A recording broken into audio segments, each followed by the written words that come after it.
I'm outside BC Place Stadium in Vancouver, Canada. I'm here to speak to the CEO and sporting director of the Vancouver Whitecaps, Axel Schuster. After nearly 2 decades in German football with Mainz and Schalke, is enjoying great success in Canada. I'm here to speak to him about what it means to be an executive in the modern game, whether a club can truly be sustainable, the future of the Bundesliga, and of course, Thomas Müller. Axel, welcome to the Fußball channel. It's great to have you on. Welcome, first of all. I have to say welcome because you're my guest here. That's true. Welcome in not only our stadium, also in our beautiful city. And looking forward to this interview. It's a fantastic city I've been able to explore now for the last couple of years. We're going to get into that, but I just wanted to start with, obviously German football has a great tradition for very good players, but also a very good tradition for top coaches, top executives. Can you just tell about the environment that is enabling that to happen? Yeah, I would say Germany has a big advantage as well. There are so many people playing soccer that we have so many clubs, more than every other country in the world. And there are so many opportunities in the pyramid to even work your way up and to start on a lower level. That's not comparable here to North America, where that doesn't exist. And then, we have more than 85 million people, and it feels like everyone is somehow connected to the sport. And that actually is a bigger pool than in most of the other countries in the world. In terms of your role then, obviously in terms of that tradition, as we hear the preparations for the game coming up, you are both sporting director and CEO. It's more of a rare combo. It's a lot of responsibility as well. Can you just explain how do you balance those two roles?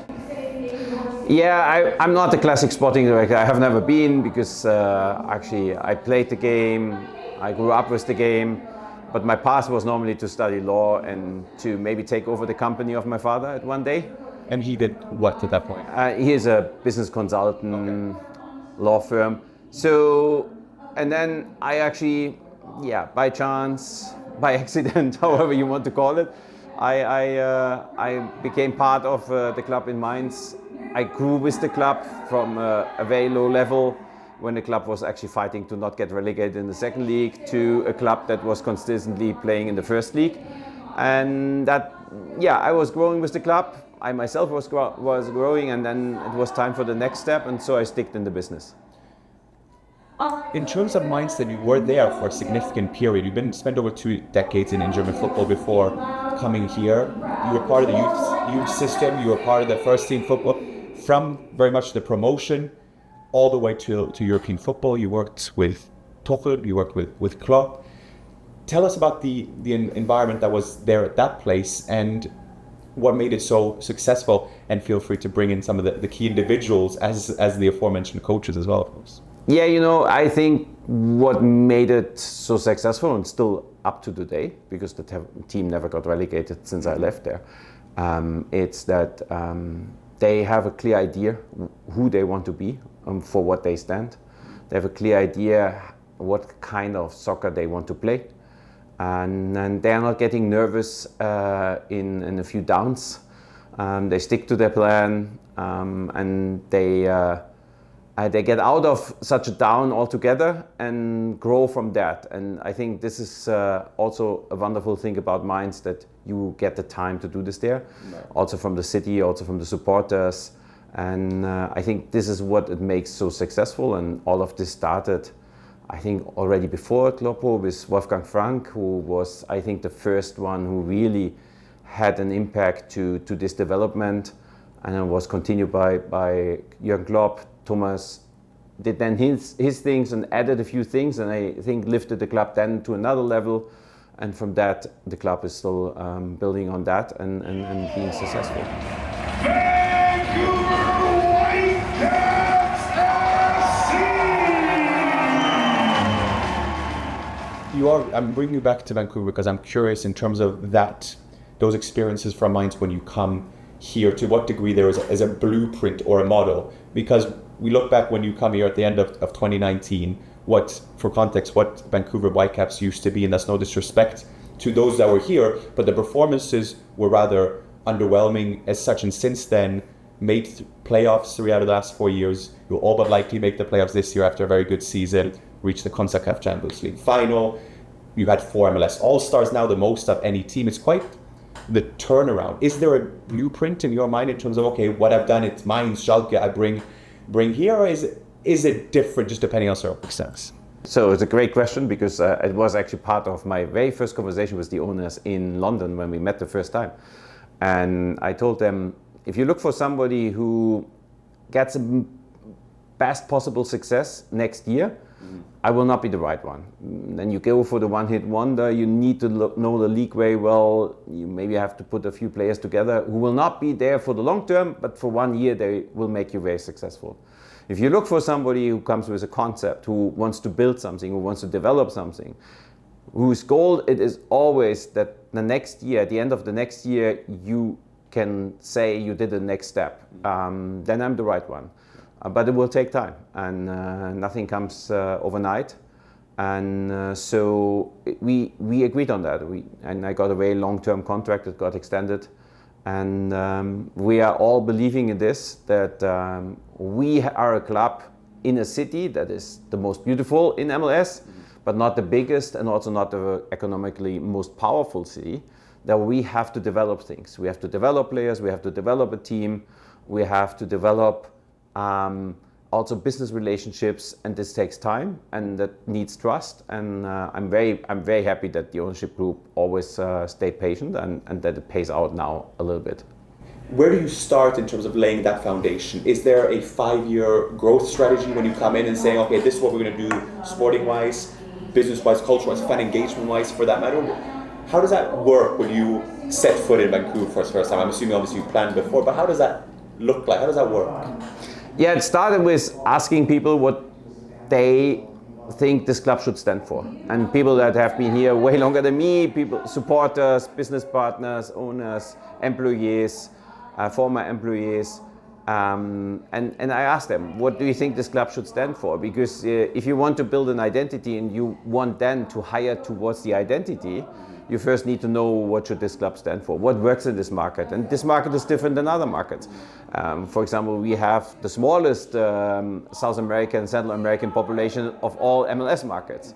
So here things might work different than in Miami. So it was the question, what do people expect from a team and what would excite them? So, and then we laid the foundation about a team that comes about team spirit, mentality, hard work, a team that runs more than the opponent, a team that works out opponents, a team that nobody likes to play. Canada, the most popular sport is hockey, right. And people are first probably always look at hockey and then become soccer fans. So to give them something that they are used to, that the team works hard, that the team first looks also at defense, that the team never gives up and is also very physical. And that was the foundation, and then you have to hire players for that. And we put some big words on the wall that are non-negotiables. But then you have to do the same on the business side, because I say you cannot have a hard-working team, a very disciplined team, and a business person calls your club and he finds a lazy employee who says, I call you back, and never calls back. So it has to go through all the club. As part of the business side as well, football, it's a funny little business, isn't it? Because we see the amount of investors, the amount of money that's pumped into it. But it's tough to turn a profit. It's tough to be sustainable despite the declarations of new ownership groups, of existing clubs. Can clubs be successful and sustainable? Yeah, we can. I would say this is where we maybe also differentiate from some other clubs. We always have that in mind. And with me having both hats on, from the business side and the sporting side, it's definitely something I have in mind. Also, I come from Germany, where clubs are not allowed to make debts. So you cannot make debts because you don't have owner. You have the 50+1, what is, I still think, a very good thing, because it holds clubs accountable to do very good business with what they have. So when I say we have a very small market, our revenues are way below the average in the league. Also because of the Canadian dollar, that's another factor that plays in that. Yeah. But if you look only at losses, we are in the top 5 of the league. So there are 25 teams that are losing more money than us. Right. So you have to accept what you are. You have to accept what you have, and you have to work with it. And I think if everything grows over time, it can become a really sustainable business. We're not yet there. There are certain factors that play in this, but the growth is amazing. And this league grows more and faster than every other professional league in North America. And we know that we are not done yet, but no one ever thought that or said that. And the World Cup hopefully also plays a big role in helping us. And with the expenses then, or the losses then accounted for, and that being one of the better ones, the challenge remains obviously the revenue side of it. For you, what's the most, I guess from a general standpoint, but also related to the experiences you have there, what's the most viable path to bring in more revenue? Is it the player trading? Is it, in America they do very well in terms of the real estate around it and the comprehensive fan experience? Where do you see kind of most revenue potential, growth potential, so to speak? Yeah, honestly, that is different for every club. So if you live in a very big market, it might come also from partnership dollars.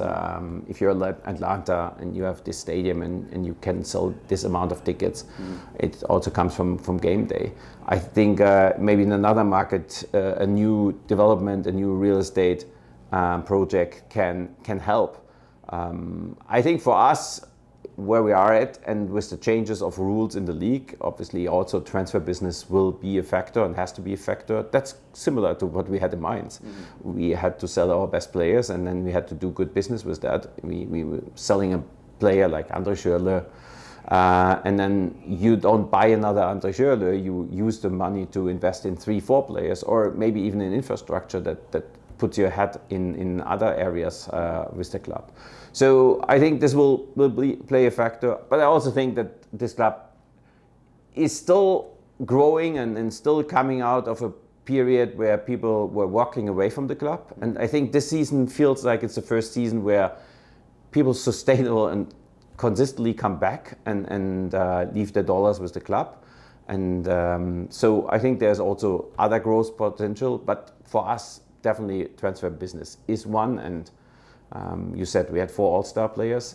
We had 5 players at the Gold Cup playing for their national teams, and 4 of them have never been a national team player before they arrived at the club. So it's also about player development and then doing smart business. It's fantastic achievement, and I want to pivot a bit into the German football because of your vast experience there. But related to that, in terms of your role, you were senior director of football at Schalke. You experienced Europa League, Champions League, runners-up behind Bayern, I believe, in the 2017-2018 season. A bit different for the club now. Zweite Bundesliga, struggling a bit more, but we see other traditional clubs. We see Hertha Berlin and Zweite. Hamburg spent 7 years until they made the return this season. Again, it's club-specific, but what do you think are some of the pitfalls that clubs fall into that kind of make them end up being in those situations? Yeah, I said it before. I like the 50+1 rule, so no one should get that in the wrong way. I'm not making here a case for ownership groups. The one thing I learned here from our ownership groups, and it's similar for other clubs, is to have more plans, and I would say also to plan for the long term. So I would say the one thing I learned here was that everything is put into a context of a 1, 3, and 5 year plan. So if we sign a player like Thomas Müller, for example, we look what will be the impact in 1 year and what does it mean for the next year on the sporting side, but also on the business side. But what does it mean for 3 years and for 5 years? Will this investment pay out at a certain point? Is this only now to solve something on the sporting side? Then we have to think twice about it if it actually hurts us on the business side. And I think this is something that you should also bring into other leagues. And that doesn't need an owner for that. But often what happens is that you go for the one-hit wonder, you get relegated and we have to get back into the Bundesliga right away, no matter what. And then if it doesn't work out, then it's actually putting you in a bigger problem and in a worse situation. So I think that having a little bit more of a long-term planning. When we had the COVID scenario, it was really challenging for a lot of clubs in Europe, as we know, and they were close to bankrupt. Yeah. Here it wasn't like that because, you know, in our planning, we knew how it will impact this year, but what our 3 and 5 year plan looks like, and everything is built up a little bit more sustainable. And I would say that's something that I really would take back if I would go back to Europe at one day. Beside of all the wonderful options, how you can maybe do some more creative marketing and promotions and event promotions. But the one thing I would really take back is really to put that into the context, because there is always a risk on the sporting side. Yeah. So, and you have to look at the risk first before you go into it. And then you have to think, is it worth it? And what is the outcome? And where are we if the risk doesn't pay out? And in terms of the Bundesliga then, obviously that's from a club basis, and then the larger German football scenario being, on one side you have the Premier League with their lucrative media deals as such, more spending power, etc. And then there's a sense that every league is trying to position themselves relative to that. La Liga tried to take games abroad, Liga struggling with their sort of streaming deals, etc. Bundesliga now just recently introducing that rather innovative approach to the UK market in terms of where they distribute it. So on one hand, Bundesliga have great fans, the supporters' voice, which is arguably the most appealing to it, the greatest strength. On the other, less spending power, a transfer marketing, which the best players go to the Premier League. Because of the environment, limited to external investments, as we saw when the DFB investor agreement fell through. How do you think the Bundesliga could position itself now going forward with all that in mind? I think, and it's their decision, and I know that they have very smart people there, and they had some changes, but I think I have huge trust into the people who are there right now. But I think the one mistake you never should do in this business, to try to do the same or to try to copy what maybe somebody does who is ahead of you, because you can only become as good as those, and they are thinking about the next step as well. You have to think about your own concept, you have to think about what works for you, what is the right approach for Germany. I think there are a lot of options to be more innovative. People who are sitting at the top of the pyramid also often are not taking huge risks because they're at the top, so why should they do? You can only lose something. And I think there are great options how you can challenge those leagues in a different way, not by trying to copy them, but to do something where then at some point they think, oh, we have to copy this because fans like that more. And I think MLS is doing a little bit of that. And I think if I look at certain products we have here, I have not seen them in Europe.